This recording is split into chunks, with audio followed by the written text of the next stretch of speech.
Tere tulemast Musta kassi taro lugemisse lõvid. Siit tuleb lugemine teile nädalaks 20 kuni 26 juuli. Ma olen teile siia valmis pannud 7 kaarti. Ja vaatame, mis neil kaartidel teile siis selleks nädalaks öelda on. No kaardid räägivad seda, et teie ootate praegu midagi. Ootate kas tulemust või ootate kedagi. Või ootate vastust kusagilt. Olete näiteks soovi avaldanud või olete kusagile kandideerinud ja nüüd ootate. Ja selle ootamisega ongi nii, et puhake nii kaua, kui ootate.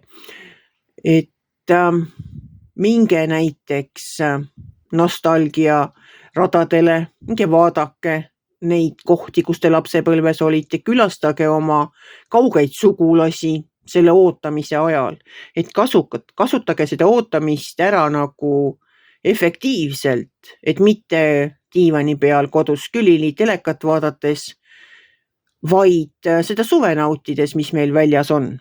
Aga ma räägin nendest kaartidest nüüd siin ükshaaval ja siis te saate aru, et miks ma seda räägin. Esimene kaart on mõõkade 4, see räägib, et puhake. Et on aeg puhata, no siis puhakegi. Järgmine kaart on sauade 3, see räägib ootamisest. Ootategi seda, mida te iganes ootate, küll see tuleb. Aga sellel ajal, kui te ootate, kasutage seda aega ja minge sinna, mida räägib see 3. kaart siin ehk karikate 6. Karikate 6 räägibki nostalgiast, võib olla mõni inimene, kes tuleb teile kusagilt, vana tuttav külla näiteks, kohtute kusagil täiesti juhusliku. Praegu on suvi, me liigume ringi ja kohtamegi vanu tuttavaid. Või siiski lähete, nagu ma ütlesin, oma vanavanemaid või mingeid kaugeid sugulasi külastama, vaatate sealt oma mingeid lapsepõlve kohti, kus te mängisite. Mina ikka käin aeg-ajalt, et minul on need lapsepõlve kohad kõik sedasi kodu lähedal, sinna 50 kilomeetri piiris. Ei ole väga raske minna, mõni koht on kaugemal ka, aga kui me sinna kanti satume, siis ma ikka lähen sinna ja vaatan, mis on saanud minu lapsepõlve kodust, missugused majad on sealt ära kadunud, missugused uusi ehitisi on tehtud. No ikka vaatan ja tuletan meelde, kuidas seal rattaga sõita oli. Aga see selleks, see on minu elu. Edasi tuleb teil siin sauade 5. Sauade 5 minu jaoks on koosolekukaart. Ma arvan seda, et te ootate, see vastus tuleb. No kaart räägib siin mitmetest asjadest selle ootamise puhul. Ta räägib sellest, et tulevadki nagu vastused teie tööle, et olete teinud tööd ja nüüd tuleb tulemus. Siis ta räägib sellest, et teile tehakse ka uued pakkumised ja teil tuleb võib-olla ärireisile sõita. Nojah, ja siis ta räägib muidugi ka sellest, et nagu nad ütlevad, et kadunud poeg tuleb koju, et siis ta räägib ka sellest, et võib-olla tuleb mõni inimene kusagilt kaugelt, keda te ootate.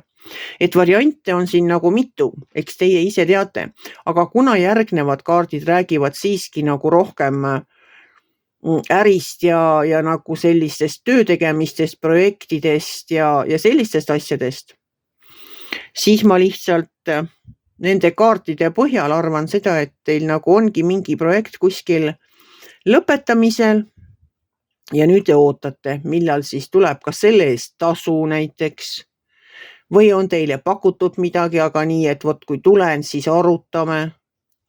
Sellepärast, et see ülemine viimane kaart, see sauade 5 on minu jaoks koosolekukaart. See on nagu läbi arutamine, see on nagu asjade läbirääkimine.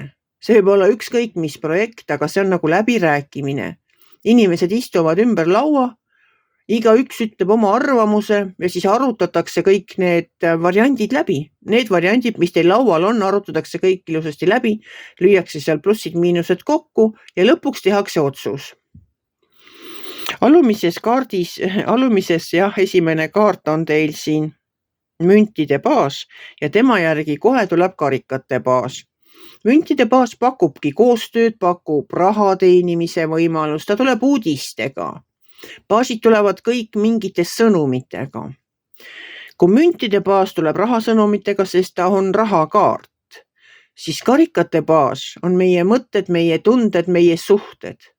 Karikate baas tegelikult räägib armumisest, armastusest, räägib armastuskirjadest, mida võiks kellelegi kirjutada, kuigi me tänapäeval ei kirjuta enam käsitsi vist küll mitte keegi ühtegi kirja, kõik käib ju meili teel või sõnumi teel või mis iganes muul moel, aga mitte paberile kirjutatud.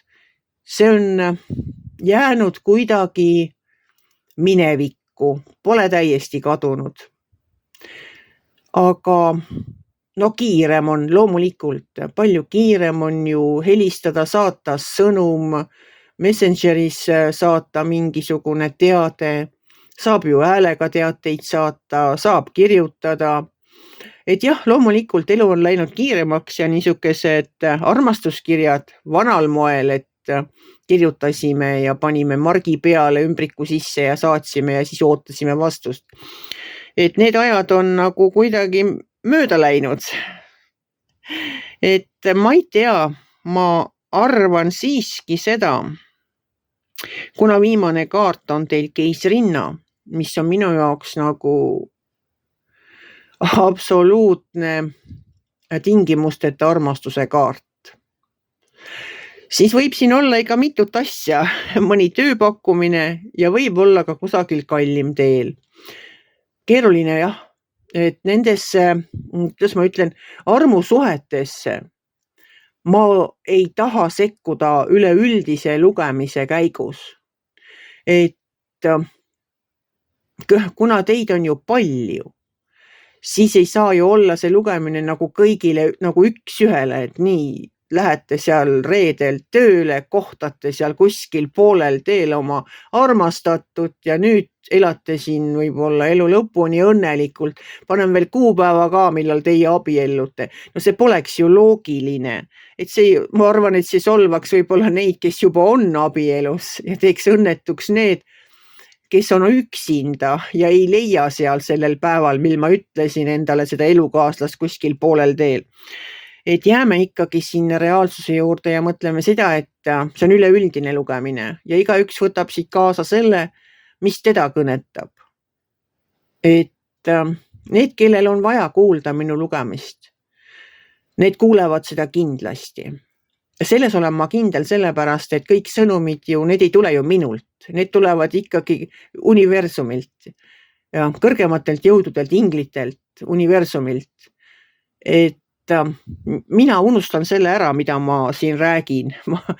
Kui ma kohe pealkirja teie videole ei pane, siis võite olla kindel, et ma olen selle ära unustanud. Aga räägime veel sellest keisrinnast, kes on teile tulnud siin viimaseks kaardiks. Tema on maaema. Tema hoolitseb selle ees, et elu jätkuks. Tema aitab muidugi ka kõiki. Tema on üks suur lahkus ise. Ta on nagu tõesti nii üdini hea inimene, et ma mõtlen, et kas on selliseid inimesi maa peal ja ma loodan, et mõni ikka on. Sest enamus inimesi on siin küüned ikka oma poole ja vaatab, kuidas oleks ikka nagu endal parem ja endal kergem. Aga tema hoolitseb jah selle eest, et elu jätkuks, tähendab, et kui keiser vaatab seda, et salved oleks täis ja jätkuks kõike seda, mida me eluks vajame, ja keisrinna vaatab, et elu jätkuks. No see elu peab jätkuma ikka igal pool, mitte ainult inimestele, et tema tegelikult armastab ka loomi, armastab loodust, armastab linde. No kõike seda, mis meid ümbritseb, et tema vaatab ka selle, et seda kõike oleks. Et seda saaki oleks ka, mida sinna salve üldse panna saab. Vot niisugune lugemine, kole pikk, sest ma heietasin siin ka oma elust natukene. Andke andeks. Et jah, oodata tuleb natukene lihtsalt kannatada ja asjad hakkavad liikuma. Ja selle ootamise ajal, sisustagegi seda siis nagu kuidagi kasulikult. Võib-olla ma ei tea, mis teil seal tegemata on, tehke oma tegemata asjad ära või ma ei tea, mingegi ikkagi. Ma soovitan minna ja nautida seda Eestimaa suve. Nii palju on igal pool laatasid, nii palju on igal pool pidusid, nii palju on igal pool etendusi. Need jah, käige nii palju, kui te saate, kui palju teil võimaldab aeg. Kui palju teil võimalusi on, eks te saate täpselt nii palju liikuda ja käia. sellel ajal, kui te peate ootama. See ootamise aeg on pikk, ma tean omast käest. Aga selline see lugemine sai. Kui teile minu lugemine meeldis, ärge olge kitsid, pange ikka like pöial üles, võite ka kommenteerida ja kohtume järgmisel nädalal.